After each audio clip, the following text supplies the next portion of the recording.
ইতিমধ্যে সলভ হৈ গ'ল। আমাৰ ডেপুটি কমিশনাৰ আৰু তেখেতসকলৰ ডেপুটি কমিশনাৰ বৰ্ডাৰৰ আলোচনা হৈ আছে আৰু যোৱাকালি তেখেতসকলে আমাক এটা ইনফৰমেশ্যন দিছে যিজন বিষয়া তাত জড়িত আছিলে তেখেতক অলৰেডি ট্ৰেন্সফাৰ কৰিছে, তেখেতসকলে একশ্যন লৈছে আৰু আজিৰ ভিতৰত আলোচনা কৰি সব যিখিনি প্ৰব্লেম হৈছে এইখিনি প্ৰব্লেম সলভ কৰা যাব।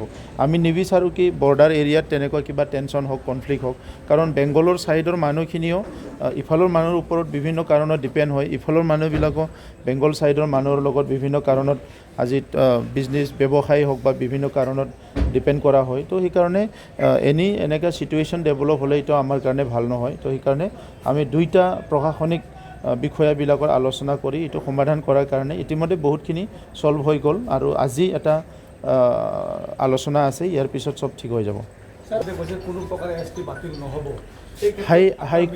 হাইকোৰ্টৰ ওপৰতহে হাইকোৰ্টে কিবা এটা কৈছে, এইটো চবে দেখিবলৈ পাইছে। চ' এইটো আৰু কোনোবা কোৱা নোকোৱাৰ লগত কথা নাই। কথা হৈছে শৰণীয়া কছাৰী জনগোষ্ঠীৰ যিটো অৰিজিন সেইটো হ'ল বড়ো, ৰাভা, বিভিন্ন জনগোষ্ঠী তেনেকুৱা মানে শৰণীয়া কছাৰী জনগোষ্ঠীটো হৈছে। তো এতিয়া যিটো মানে ট্ৰাইবেল হ'ব কাৰণে ভাৰতৰ সংবিধানে যিটো আমাৰ সাংবিধানিক ব্যৱস্থা কৰি থৈছে আৰু এই ব্যৱস্থাৰ মাজত অসম ৰাজ্যখনে যিমানখিনি কৰিব পাৰে ইয়াৰ মাজতে ইয়াৰ সমাধানটো হ'ব। তো গতিকে হাইকোৰ্টে যিখিনি কথা কৈছে ইয়াৰ ওপৰতো হাইকোৰ্টৰ ওপৰতো কথা ক'ব নোৱাৰে, বাট কিছুমান বস্তু আছে কি অলপ মানে থ্ৰু কনষ্টিটিউচনেল এমেণ্ডমেণ্ট বা বিভিন্ন প্ৰক্ৰিয়া দি বিভিন্ন সমস্যাবিলাক সমাধান কৰিব পৰা যায়।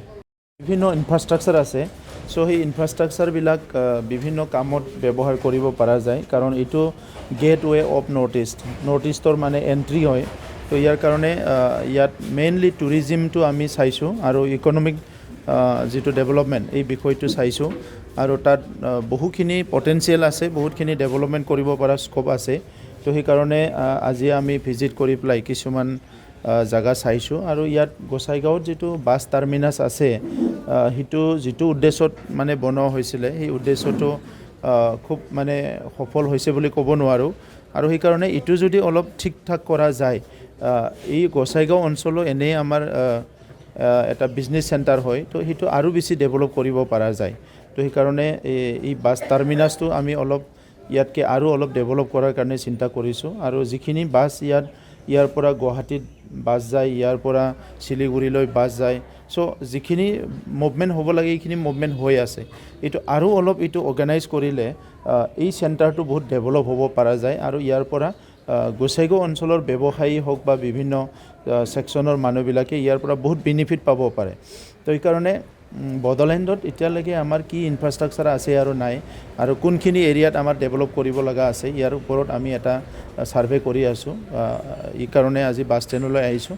গতিকে সেই বাছ ষ্টেণ্ডটো আমি অতি শীঘ্ৰে অলপ ভালকৈ ডেভেলপ কৰি পেলাই ইয়াত যাতে আৰু বেছি পাব্লিকৰ কাৰণে ভাল হয়, পাব্লিকে যোৱা অহা কৰিব পাৰে আৰু বিভিন্ন বিজনেছ ডেভেলপমেণ্টবিলাক হ'ব পাৰে, এইটো আমি এটা সিদ্ধান্ত লোৱা হৈছে।